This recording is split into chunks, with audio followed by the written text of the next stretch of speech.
The last time I wore this spotty top was when I was being a Dalmatian in Disney World. Hello everyone, welcome back. If you have not been here before, my name is Debbie and I read a lot of books. Today I have a Linwood Barclay book called Look Both Ways. This is my new favourite Linwood Barclay book, I'll admit, I could not put it down. There's your front cover. I just need to get that blurb for you, and yeah.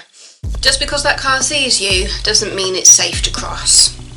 They think as one, they act as one, they kill as one. The residents of Garrett Island are part of a visionary experiment. Their cars have been sent to the mainland, and for 1 month they've got self-driving vehicles called arrivals. With just a voice command, an arrival will take you where you want to go, and as the cars are all aware of each other, road accidents should be a thing of the past. As the world's press arrives for a glimpse of this driverless future, Islander and single mum Sandra Montrose prepares for the huge media event. She's ready for this new world. Her husband died when he fell asleep at the wheel, and she's relieved her 2 teens, Archie and Kate, may never need driver's licenses. Archie already finds enough ways to get into trouble, and Katie, unbeknownst to her mum, is flirting with danger as she investigates what strange secret the old man across the street is keeping. But as the day gets underway, there are signs all is not well. A member of the press has vanished. There are rumours of industrial sabotage. Before long, the sleek, driverless cars are no longer taking orders. They're starting to organise. They're starting to hunt. And they've got the residents of Garrett Island in their sights. So this is 384 pages in contemporary fiction, crime, thriller, psychological and science fiction. As I was reading it, I was just there thinking this would be a great horror action film. Like, seriously, with the cars, it was just like, it felt like it was going down like horror film route as I was reading it. And this would be an epic film. It really would. I was saying to my dad, this is one of those movies where he'd put it on and I'd be there just going, oh, okay. And then by the end of it, I'd be completely hooked by it. It's a film that I would probably not admit to wanting to watch, but then I'd find myself completely addicted. You're following Sandra. You're following the kids, Archie and Kate. And then you also have a couple of other chapters from other points of view as well as the day goes on. It basically covers a whole day, and it was so good. It was so good. I really couldn't put it down. I did it in about 2 days. But yeah, because it follows over for just 1 day, you're just seeing things as they get worse. And also from the very beginning, you know who the baddie is, because you've got somebody who is hell-bent on revenge. The first chapter covers a kind of sabotage of a rival company to Arrival, where a producer and a trying-to-be actress are killed in an accident in a driverless car. Because I think the command is, let's just go home and crash. And the car takes that literally. So it goes home, it doesn't stop, and they're just like, what are you doing? It's just like, you said to go home and crash. And so then the car crashes and kills both people instantly. So yeah, if you've got any fear of driverless cars, this will make you never want to get in one. I certainly don't. Not after this book. But yeah, it's basically the idea of just like how wrong things can go, especially if somebody wants to implant a virus into the cars, which is what happens.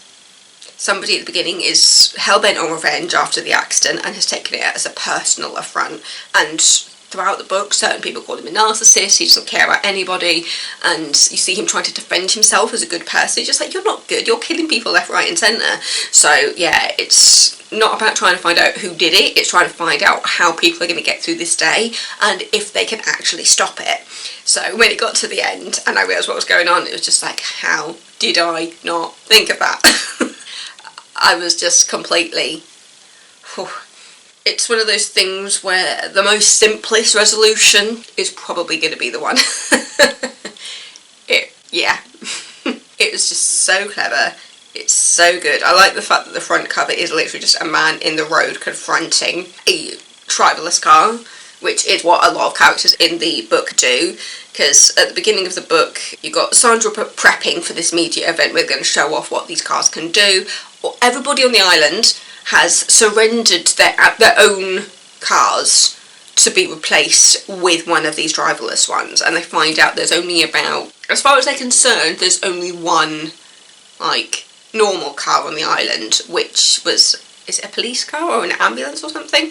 No, because the ambulances and the fire trucks cannot be driverless. Those are the only ones. Even the police cars are driverless, but there is one police car that is in the shop that they weren't able to do the trade on. So as far as everybody is concerned, there's only one normal car on the whole island, which isn't completely true. It does help certain people out of a pickle. So yeah, Katie and Archie are left at home and told not to get into any trouble because it's such a big day.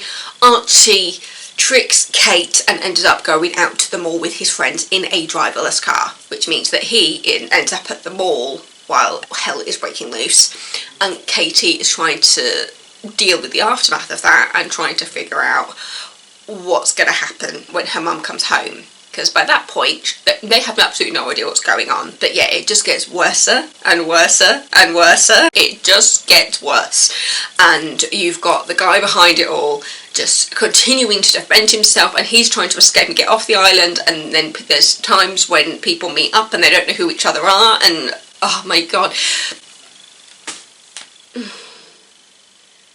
it is so good. Who knew a book like this would have me hooked? But it did. It's like in the blurb it says there are rumours of industrial sabotage. It's just literally a guy with a grudge that you find out very at the beginning, so that's not a spoiler in any sense, because you find out very quickly that this guy is convinced. But there is a twist in there as to like who else might be involved in this sabotage, which completely threw me for a loop. I did not see that other twist coming, and in a way I feel like I should have done, but I was just so engrossed in what was happening with these cars, I never stopped to think. It tricks you. If you stop and think, you might figure out what that twist is. But yeah, it was just so good. I need to wrap this up because I'm leaving the house in like 5 minutes to go to my brother's birthday. My brother-in-law's. He's essentially a brother at this point. He's been in my life for that long. I'd have no idea if anything that I said was enticing you to read this, but it is so clever just looking at what happens when technology turns on you. And, you know, it's not a new thing when technology is going to turn on you. We've done it with robots. But the fact this is done with driverless cars at a time when driverless cars are actually being a thing is so bizarre. This was released in 2022.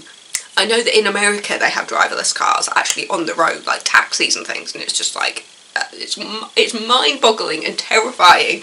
And, yeah, so good. But if you want to be terrified by driverless cars, this is the book to read.